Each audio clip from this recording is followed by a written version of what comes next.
A very happy Resurrection Day to everybody gathered here today. Thank you so much for coming, for listening now, or listening later whenever you see this video. Today we celebrate the resurrection of the Lord, or the resurrection of the Master Jesus, Mar Yeshua. I'd like to go through different versions of the canonical Gospels and how they treat the resurrection. And the idea of the resurrection of Jesus changed over time. And that's a very important thing to point out, because in this church, we seek to understand what the probable historical message of Jesus was. And if there was any historical references to his actual life that weren't made up, what were they probably? And I don't mean to sound disrespectful. Obviously, I'm a priest with apostolic succession. I have deep reverence for Jesus. However, it's just the fact that both with the Hebrew Testament and the Christian Testament, often called the Old and New Testaments, that not everything is historical. It's just not. There are things that we can find that resonate with history, and there are things that we can find in Jesus's teachings that resonate with Hebrew teachings, Aramaisms, Jewish idioms, so on and so forth. And we assume that those are more historical than others. I personally do believe that Jesus rose from the dead, but in what way did he rise from the dead? It's my personal conviction, talking to modern people everywhere in different countries, that a lot of younger people are skeptical of the fact that a dead body can be revivified and live again well after clinical death. We're not talking about that you die on the operating table and they bring you back by medical means, but the idea that is perpetrated by the modern Orthodox Christian churches, meaning Roman Catholicism, Greek Orthodox Church, Protestants, evangelists, so on and so forth, they all go at the idea that Jesus's death was a physical death, that his dead body was revivified by God and it walked away.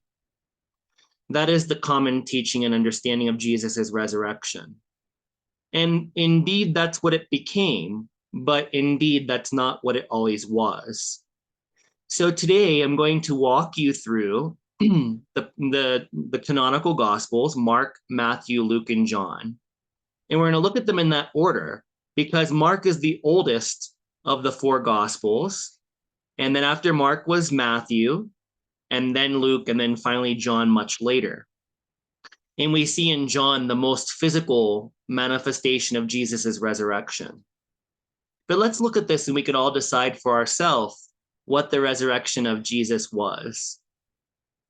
So here we find the first story is about the empty tomb. And it's the first, most original, most unredacted form of the resurrection event.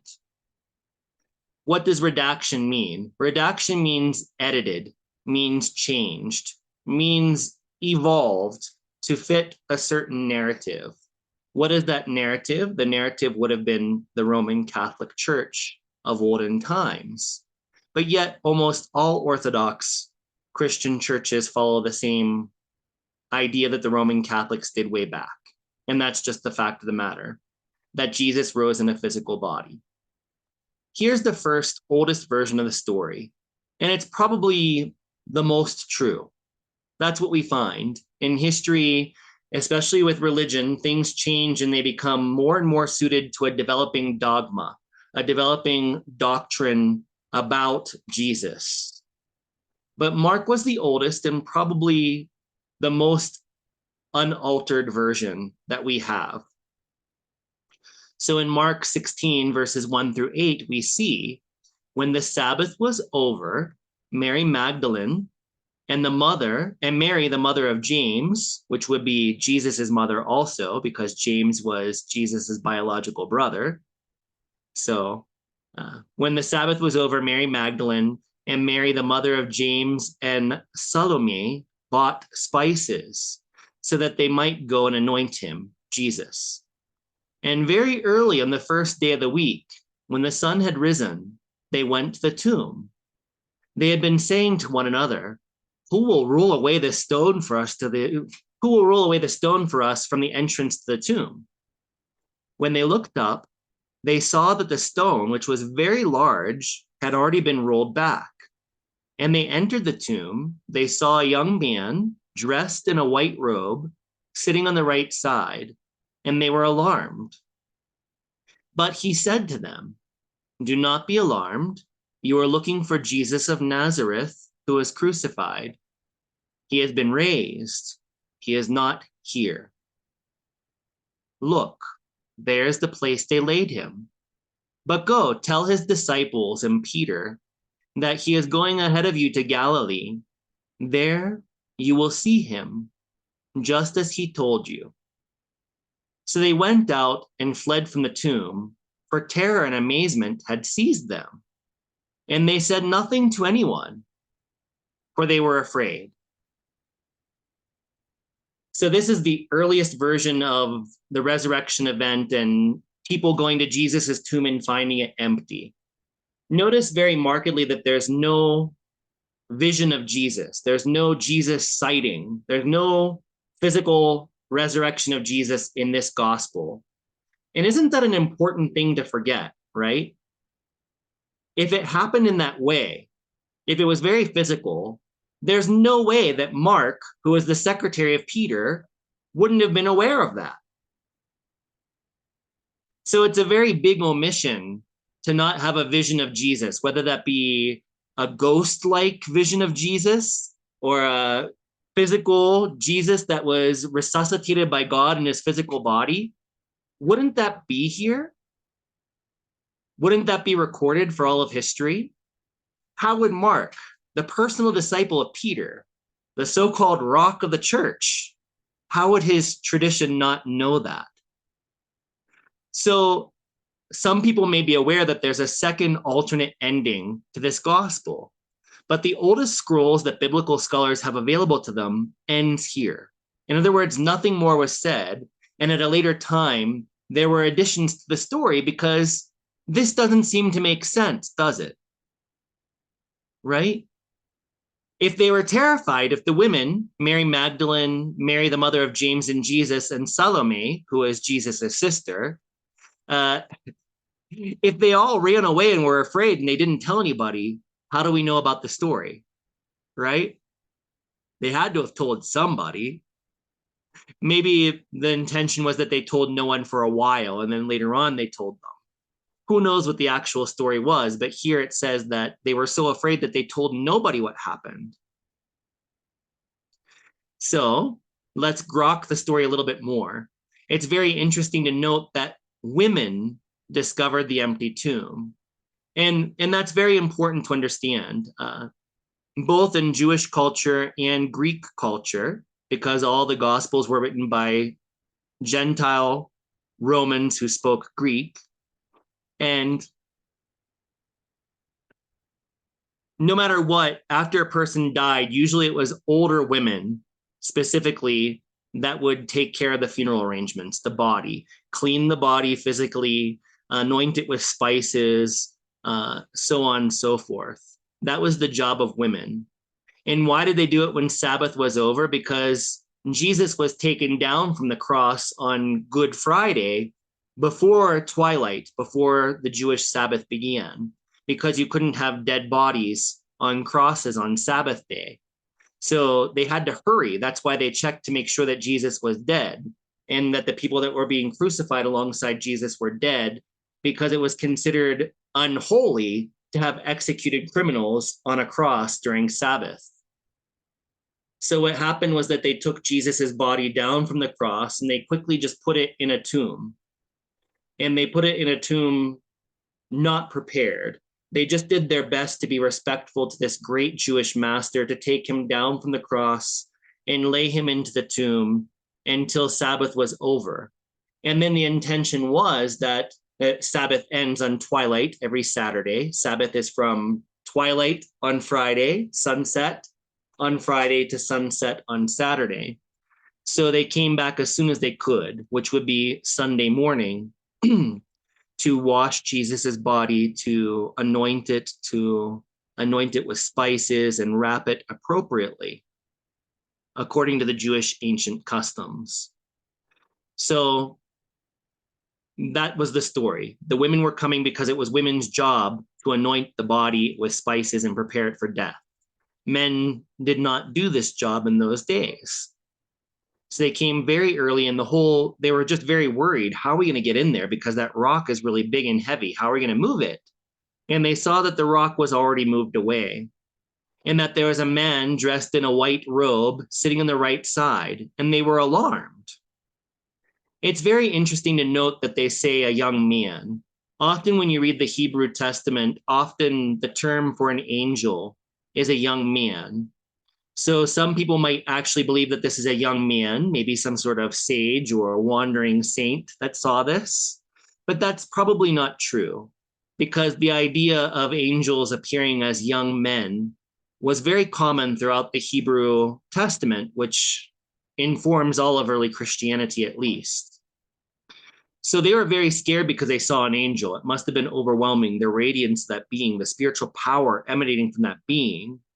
And the angel said, "Do not be alarmed. You are looking for Jesus who was crucified, but he has been raised. He is not here."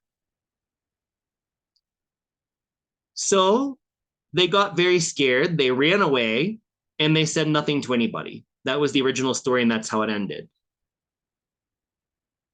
So in what way was Jesus raised? They don't really discuss it. It just ends there. That's the end of this tradition, which would be the tradition stemming down from Peter, because Mark was the spiritual secretary of Peter. So it's very important to know that a lot of Jewish customs believe that when you are an especially righteous Jewish saint, that God takes the whole body up into heaven. So there are some biblical scholars that believe that this passage intended to mean that Jesus's whole body was assumed up into heaven.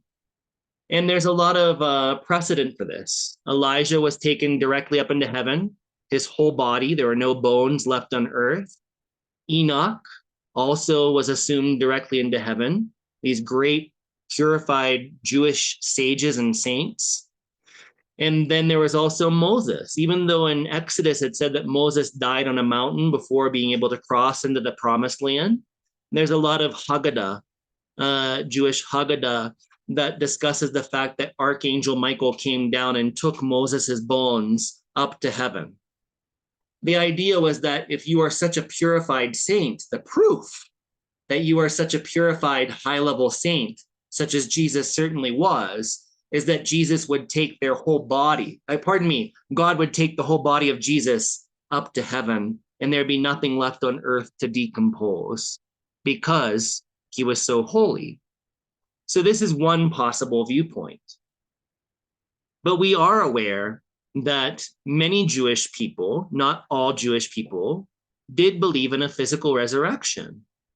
A lot of Jews in ancient days believed that God created the earth and God created human bodies, and that both of those creations were essentially good and that they could be purified. So on the day of the Lord, which was kind of the original judgment day, those that were living at that time during the day of the Lord, which is Jewish custom, not Christian custom, that God would raise the dead in physical bodies, was the belief of some Jews. Not all Jews, as we'll even see today. But that was the idea of it for many Jews, is that they thought that their bodies would be revived and immortalized, and that the earth would become renewed. It would become a heavenly place in which eternity could be spent. That was one Jewish viewpoint. And it seems that the early Christians very early on kind of adopted that viewpoint. That Jesus, Paul says this in his epistles throughout the letters, and especially in Romans, his story was for Gentile Christianity, was that Jesus would rise, would come, he had already died, he'd already risen, and that he would have a second coming. He would descend from the clouds with angels as the Davidic Messiah, which Jesus definitively said he was not, as we've talked about in many of our talks. But anyhow, That's what Paul wanted him to be. He wanted him to be the Davidic Messiah. So he'd descend from the clouds, and on that day, it would be Judgment Day. Paul also called it the day of the Lord, but he meant the day of Jesus Christ. And on that day, everybody would be in awe that was living, and all the dead would rise from their graves and revivified bodies, and it would be Judgment Day. You're a good boy, you go to heaven. You're a bad boy, you go to hell. That's the basic idea of Christianity to this day, and it's all non-historical, but that's for another day. That's the basic concept of resurrection for all of humanity, from one Jewish perspective and from one Christian perspective. Because there were many Christian perspectives in the beginning. For example, we've been studying the Gospel of Philip lately, and we understand that in the Gospel of Philip, it says that you must be resurrected while alive, which meant that they had a very different perspective of what resurrection was. So to be raised up meant something totally different in the Gospel of Philip than it means in the Pauline letters. So there's many, many different viewpoints, not just one. But the idea that Jesus raised in a physical body was the version that won over in history, except for a few people that truly understand. And for those that have eyes to see, that understand Greek, then you know very clearly that Paul did not believe in a physical resurrection, which we're going to discuss. He did believe that Jesus would descend as the Davidic Messiah and raise everybody from the dead, but he didn't say that they'd be raised in a physical body, as many churches interpret that to be. And we'll look at, that's been talked about many times in our talks. He said that they'd be raised in a soma pneumatikon, a spiritual body. So he believed that we would have not a physical body, but some kind of spiritual body would come into being in order to be judged by Jesus in the end times, so to speak. But anyhow, we don't want to get off too far on a big tangent today. That gives you kind of an overview of how modern Christians often see the resurrection. But here again, it's very marked that there's no vision of Jesus in Mark. It's just an empty tomb.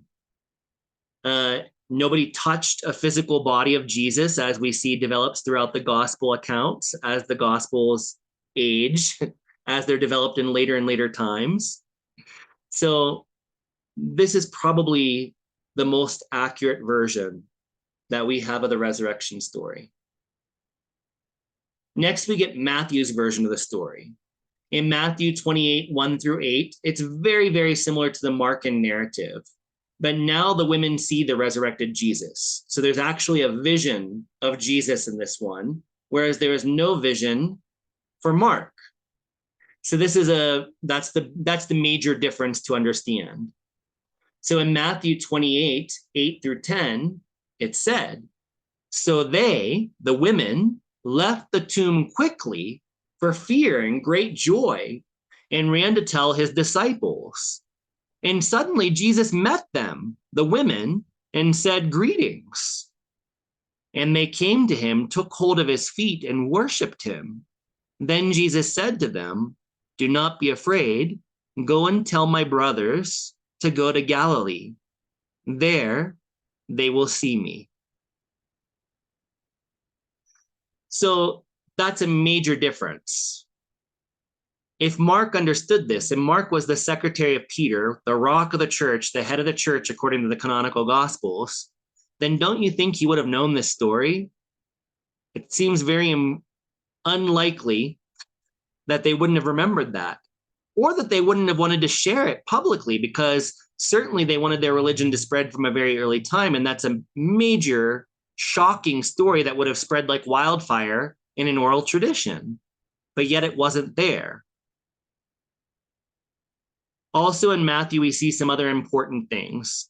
In addition, the chief Jewish priests paid off Roman guards to say the disciples stole the body of Jesus in Matthew 28:13. And the story is told by the Jews, all the Jews to this day. So Matthew is pretty anti-Semitic. There's a lot of anti-Semitic thought throughout Matthew. which is very interesting because Matthew also seems to understand more Jewish idioms than most of the other Gospels. So it's an odd dichotomy that they seem to have greater understanding of Jewish customs, but yet there's a lot of anti-Semitism within Matthew. And this is one thing, and it's, who knows? We do believe or have an understanding that high-end priests of the Second Temple, very aristocratic Pharisees and Sadducees, probably did refer Jesus to the Romans for execution, because Jesus was renewing the covenant in his own special way by teaching quite differently than the Jews of his time did, the Pharisees and the Sadducees. So he was basically a thorn in their side, and they wanted to get rid of him. So some Jews didn't like Jesus, and it was probably just the temple leadership, what's called the temple establishment. But not all Jews hated Jesus. That's absolutely ridiculous to say that this is the story told by the Jews to this day. We have to understand that Jesus was a Jew, and the 12 apostles were Jews, and everybody that heard Jesus before he died and was resurrected were Jews. So many Jews loved Jesus, and they understood his story and they accepted his story. So the earliest church were Jews that followed the teachings of Jesus that were led by James the Just, Jesus' biological brother. And he was the bishop, the first bishop of the Jerusalem assembly. So to say that all Jews, or insinuate that all Jews didn't like Jesus, is just false.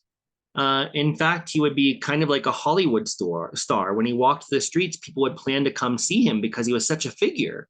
He was exorcising demons and healing people of various diseases and preaching this astounding version of Torah.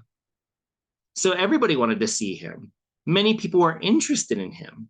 Last week, we talked about his entry into Jerusalem, where many people gathered in the streets and welcomed him because they even misconstrued that he was the Davidic Messiah in flesh. And the last thing that's very interesting, that's a difference between Mark and Matthew, is that the 11 apostles, now minus Judas Iscariot, who was a traitor, saw the resurrected Jesus on a mountain in Galilee, where he told them to make disciples of all nations. So if this is true, and I imagine it possibly could be, Jesus only taught Jews, but that didn't mean that he didn't see a vision for the larger world around Judea, so outside of Israel. So here Jesus is telling his apostles, in a resurrected vision, in a resurrected body, in what way, we're not sure at this point. They don't really tell us. It just says that they saw the resurrected Jesus on a mountain in Galilee. And here Jesus gives them an apostolic mission: go out and make disciples of all nations, not just the Jews, but go out everywhere, spread out and teach this message as far as you can take it. So this is very different from Mark, as we see, because none of this was recorded in Mark. Now let's look at Luke's version of the story. Every time now it gets a little bit more physical. The narrative tries to prove that Jesus rose in a physical body and wasn't just some sort of vision or appearance of some sort in a non-physical body. So in Luke 24, 1-9, again, it's almost exactly the same as Mark and Matthew, though slightly different, a little bit more indoctrinating, a little bit more dogmatic, with Jesus saying things that priests and bishops of various churches might say in the orthodoxy.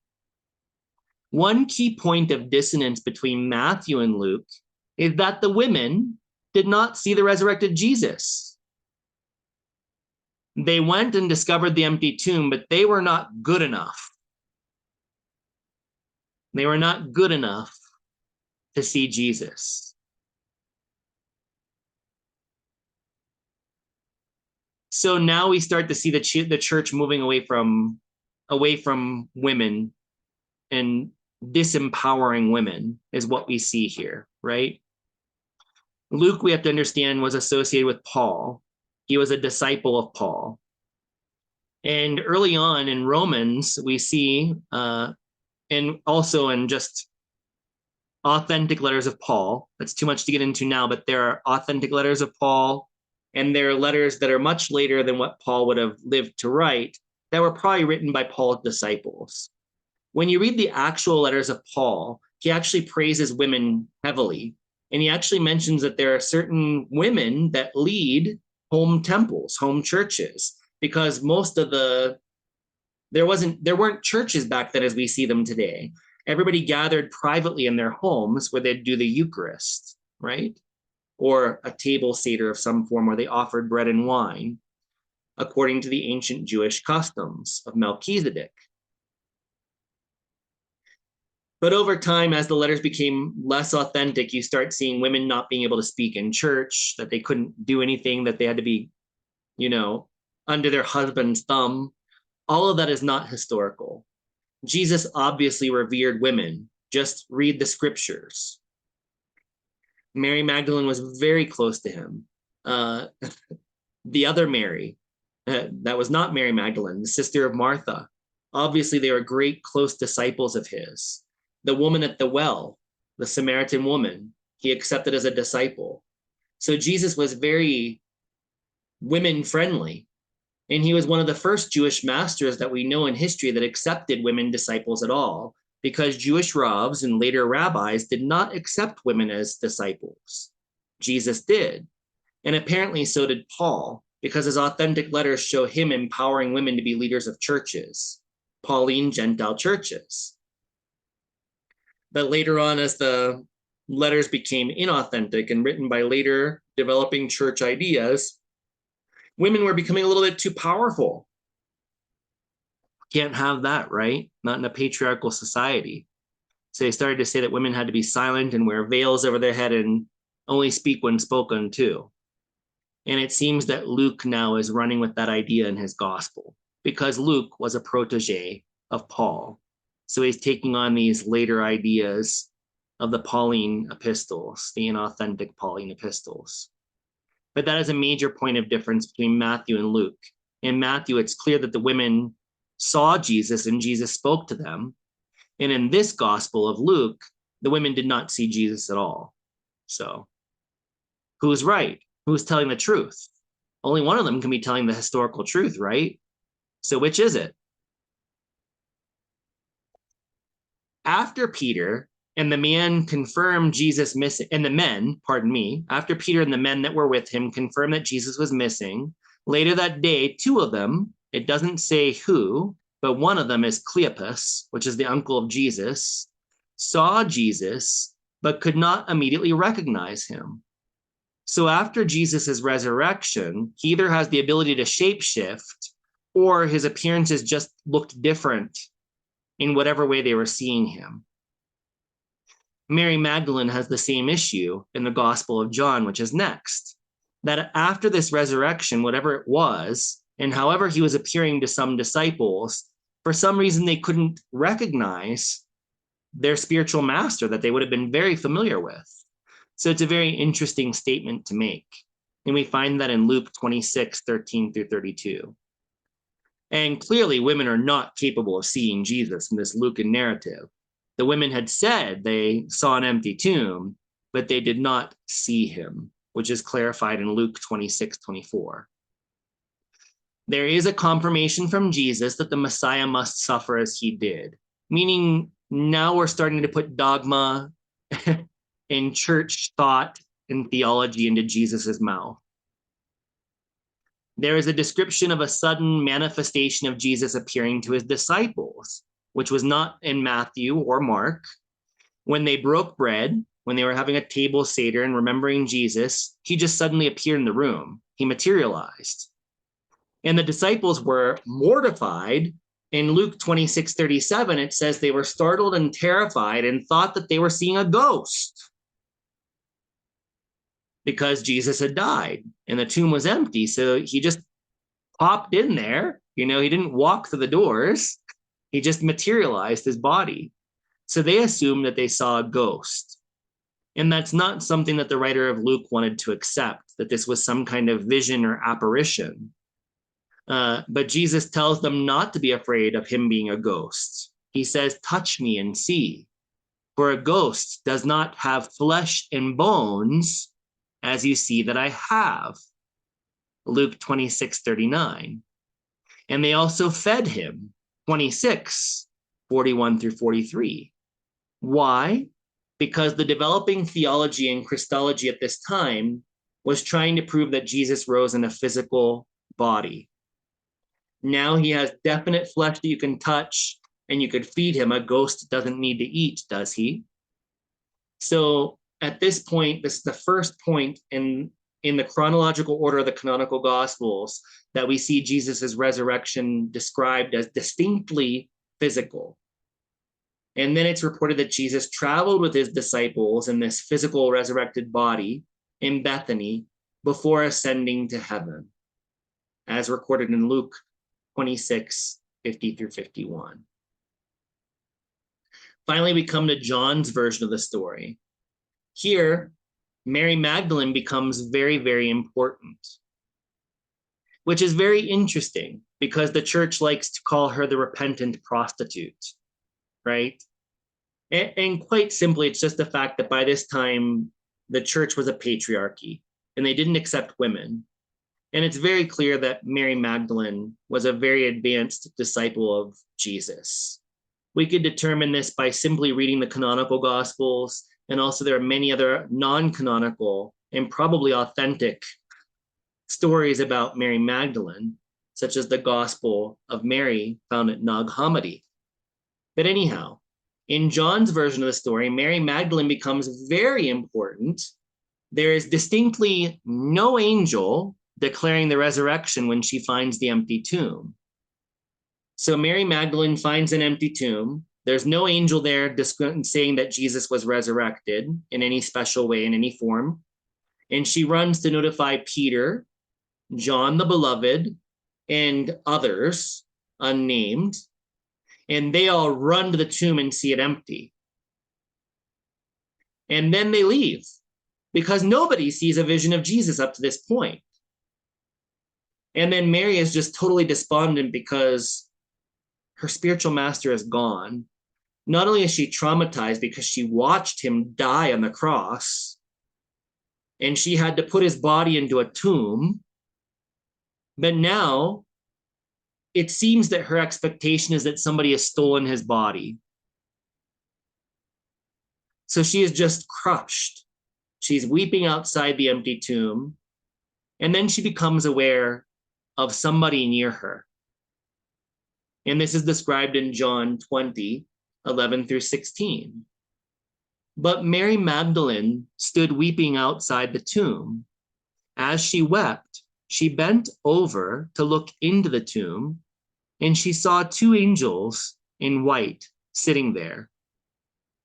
Now they're angels. After everybody comes and goes. And these angels were sitting where the body of Jesus had been lying, one at the head and the other at the feet. They said to her, "Woman, why are you weeping?" And she said to them, "They have taken away my Lord, and I do not know where they have laid him." When she had said this, she turned around and saw Jesus standing there, but she did not know that it was Jesus. So he somehow didn't look like Jesus at first when he manifested himself. And Jesus said to her, "Woman, why are you weeping? Whom are you looking for?" Supposing him to be the gardener, she said to him, "Sir, if you have carried him away, tell me where you have laid him, and I will take him away." Jesus said to her, "Mary." She turned and said to him in Hebrew, "Rabboni," which means teacher.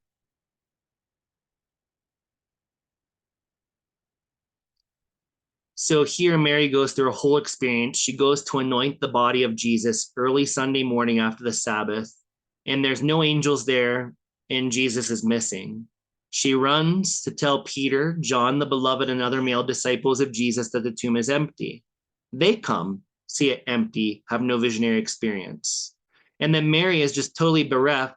And all of a sudden she sees angels, and then she sees Jesus himself. How does she see Jesus? We don't know. The part that I didn't put here is that she moves in just joy and pure love to hug him, and he says not to touch her because he has yet to ascend to his Father. So he asks her distinctly not to touch him. So Jesus manifests out of nowhere like a ghost, very similar to Luke, to breathe on the disciples, to give them the Holy Spirit. John 20, 22 through 23.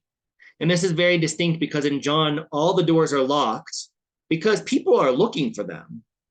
Other parts of the Jewish priestly hierarchy are looking for them, and Roman people are looking for them so they don't cause an uprise for the execution of their master.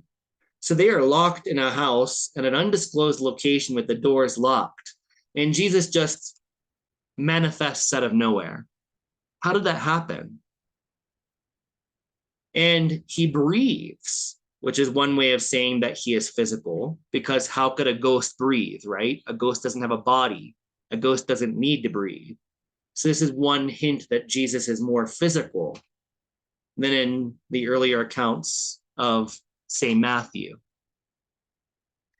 And Thomas was not present for the event and was noted as not believing. He won't believe until he could touch the wounds in his hands and put his hand in his side, as it says in the story.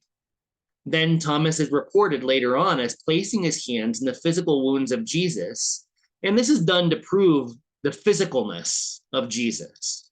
And that's John 20, 27 through 28. Also, very distinctly, the second coming of Jesus is alluded to here. So more dogma and doctrine of the budding Roman Catholic Church is shaped into this gospel. It has Jesus saying, Peter turned and saw the disciple whom Jesus loved following them. He was the one who had reclined next to Jesus at the supper and had said, Lord, who is it that is going to betray you? When Peter saw him, purportedly John the Beloved, he said to Jesus, Lord, what about him? Jesus said to him, if it is my will that he remain until I come, what is that to you? Follow me. So the rumor spread in the community that this disciple would not die, yet Jesus did not say to him that he would not die. But if it is my will that he remain until I come, what is that to you? So this latest gospel, somewhere around 90 AD, 120 AD, now it has Jesus asserting that he's going to come again, essentially as the Davidic Messiah, agreeing with Pauline epistles, the Pauline idea that was generated earlier than all four gospels, as we'll see. So here he's talking about John the Beloved, who is much younger, and Peter seems to be asking about his nature, and Jesus is telling them that they're all going to suffer as they teach the gospel, and he alludes to the fact that they will be dying for preaching the gospel. And Peter asks what will happen to John the Beloved, who was the youngest of all of them. And Jesus says that essentially that he'll still be alive when I come again, meaning he's not going to die like you guys are going to die. He's going to still be around to see my second coming. And of course, that has not happened yet. The world did not come to a cataclysmic end. But this was something that they were trying to put into Jesus's mouth. So now we've seen all of the canonical gospels and how they developed over time. From Mark being an empty tomb with no vision, to Matthew seeing a vision of Jesus, and then Luke and John make Jesus very, very physical because they wanted his church, developing church dogma wanted Jesus to have a physical body. That's what we see about this account. But what truly was the resurrection? We get some hint of this in the writings of Paul. Of course, in 1 Corinthians, Jesus says, how will we be raised? And then he describes the fact that the the somasukikon, which is the physical body, is like a seed that dissolves and disintegrates into the ground. And from that rises a soma pneumatikon, a spiritual body. So that's Paul's teaching about the resurrection for all of us. And this is what Paul says about the visions of the various disciples of Jesus.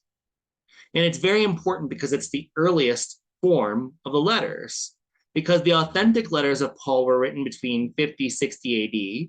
Gospel of Mark was a little bit later, 65 to 80. Gospel of Matthew was more than a generation after Paul, maybe 2 generations after Jesus' death in those days. The Gospel of Matthew was written 80 to 100 AD.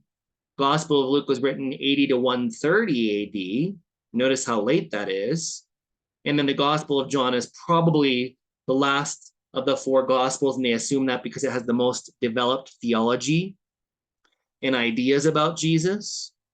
And in the Gospel of John, we assume that that was written somewhere between 90 to 120 AD. So this version of what a resurrection vision was written earlier than all the Gospels, before ideas developed about what Jesus needs to be so that we can have a church structure and, forgive me, control humanity. Jesus' teachings are to liberate us, but many churches just want to control their congregations so that money flows into their coffers, right? But this was the original understanding of Jesus's resurrection. Let's read it. 1 Corinthians 15, 3 through 9. For I, Paul, handed on to you as of first importance what I in turn have received, meaning from the disciples of Jesus, the ones that were actually living and walked with him. He received that Christ died for our sins in accordance with the scriptures, and that he was buried, and that he was raised on the 3rd day in accordance with the scriptures, and that he appeared to Cephas, that is Peter, then to the 12. Then he appeared to more than 500 brothers and sisters at one time, most of whom are still alive, though some have died. Then he appeared to James, then to all the apostles. Last of all, as to one untimely born, he appeared also to me. For I am the least of the apostles, unfit to be called an apostle, because I persecuted the church of God. So it's very important to note that he's describing people that lived at the time of Jesus, and some of them were still living while Paul was preaching, according to Paul. And he's saying, he's using the word appeared in the English language. And in other English translations, you see the word seen or saw, which implies that they saw with their physical eyes Jesus. And from this context, if you're not taught, you might think that Paul was around when Jesus was around. And that's just not the fact. Paul never met Jesus. He didn't know what Jesus looked like. So if Jesus were to walk up to him in a body that looked similar to what his living body would have looked like, Paul wouldn't have recognized him, because he didn't know what Jesus looked like because he never met him. And there were no cameras or video back then, right? So, but Paul is saying that he appeared also to me. And that's probably the great light on Damascus Road that blinded him, in which it said that the light said that I am the Lord Jesus Christ. So that's probably what he's describing here. So Jesus appeared to all of his disciples after his death and after the resurrection event when he disappeared from his tomb. However, he disappeared from his tomb. What does this word appeared mean? That's very important. In 1 Corinthians 15, 3 through 9, the original Greek word for appeared, seen, in some English translations of the Bible, is ophte. Ophte does not mean to see with the physical eyes of the body. Ophte means to see something in a mystical vision. Thus, the apostles and Paul did not see a physically raised Jesus. They witnessed a mystical vision of Jesus in a spiritual body. So this is the earliest, least tampered with version of the resurrection sightings of Jesus, or the sightings of Jesus after he's resurrected. And then in Mark seems totally unaware of any kind of visions of Jesus. It's just an empty tomb and that's it.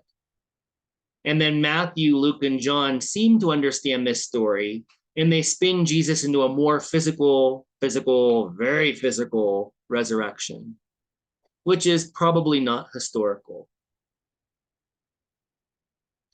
So this should not be misconstrued to make anybody believe that I don't believe in the resurrection of Jesus. I definitely do, but I understand it from a Jewish perspective, from a pre-Kabbalistic and Kabbalistic perspective. We've talked about it before. The term basar means physical body, and we're just going to name 3 terms of the very deep description of soul. But basar is a physical body. Then there is nefesh, which is the astral body, which includes the personality and gender. And after clinical death of the basar, the nefesh lives in a spiritual body for about 40 days. And then that nefesh dissolves. For very spiritually advanced people, they experience the kima, which is the Hebrew term for resurrection, in which they continue to stand. The soul continues to stand in a continuity of consciousness in the spiritual afterlife known as heaven to Christians. The nefesh dissolves and has a second death after 40 days, but a very spiritually advanced spiritual soul rises up from that second death experience in what is called kima. And kima means to stand again, a standing one, an awakened one, somebody who has a continuance of consciousness after death, and they can retain their last earthly personality in the heavenly realms, just to keep it very basic and not get into terms that I'd have to describe and lengthen this talk so much more. So kima was thought to happen on earth and to be expanded further in the Gospel of Philip. In the canonical Gospels, we see Jesus talking with Sadducees. The Sadducees were questioning Jesus, saying, if a wife has 7 husbands, then whose wife is she in the kima, in the resurrection? And Jesus said, you don't understand resurrection at all, do you? Because no one is married in the kima. Because all of the people that experience resurrection are like angels. And angels are androgynous. They are neither male nor female, so there's no need to marry, in the afterlife, whether you call that heaven or whatever, olam or eon, etc., whatever name you want to give it. But Jesus distinctly said that resurrection is experienced in a body like angels, meaning it's not a physical body because angels don't have physical bodies. So Jesus in the canonical Gospels itself says that he is advocating a resurrection of a spiritual body that is like angels. And so whenever Jesus appeared to Cephas, the 12, 500 brothers and sisters at one time, then to James and all apostles, and then to me, Paul, he's describing that they're seeing a spiritual manifestation of Jesus, a spiritual vision, not a physical body. And that's because great masters like Moses, Elijah, Enoch, Jesus, and many beings after them, they retain spiritual consciousness within their soul, within the neshama. Their physical body dies like everybody else. And then their nefesh, which is an astral body, survives for 40 days before experiencing a second death.